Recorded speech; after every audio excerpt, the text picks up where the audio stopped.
The Gospel according to Luke, Day 1. Many people have set out to write accounts about the events that have been fulfilled among us. They used the eyewitness reports circulating among us from the early disciples. Having carefully investigated everything from the beginning, I also have decided to write a careful account for you, most honorable Theophilus, so you can be certain of the truth of everything you were taught. The birth of John the Baptist foretold. When Herod was king of Judea, there was a Jewish priest named Zachariah. He was a member of the priestly order of Abijah, and his wife Elizabeth was also from the priestly line of Aaron.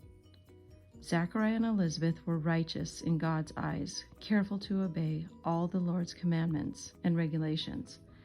They had no children because Elizabeth was unable to conceive, and they were both very old.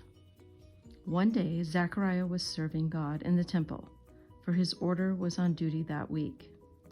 As was the custom of the priests, he was chosen by the lot to enter the sanctuary of the Lord and burn incense.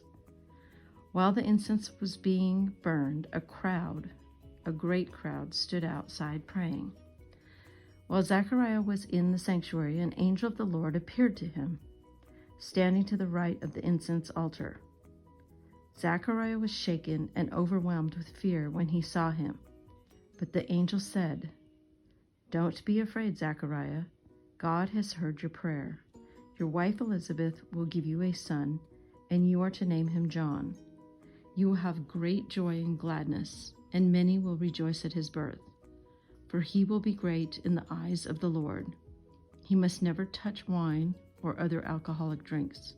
He will be filled with the Holy Spirit, even before his birth, and he will turn many Israelites to the Lord their God.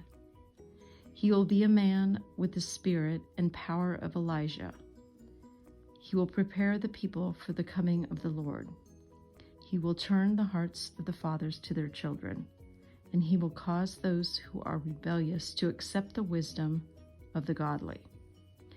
Zachariah said to the angel, "How can I be sure this will happen? I am an old man now, and my wife is also well along in years." The angel said, "I am Gabriel. I stand in the very presence of God. It was he who sent me to bring you this good news. But now, since you don't believe what I said, you will be silent and unable to speak until the child is born. For my words will certainly be fulfilled at the proper time." Meanwhile, the people were waiting for Zachariah to come out of the sanctuary, wondering why he was taking so long. When he finally did come out, he couldn't speak to them. Then they realized from his gestures and his silence that he must have seen a vision in the sanctuary. When Zachariah's week of service in the temple was over, he returned home. Soon afterward, his wife, Elizabeth, became pregnant and went into seclusion for 5 months. "How kind the Lord is," she exclaimed. "He has taken away my disgrace of having no children." The Gospel according to Luke,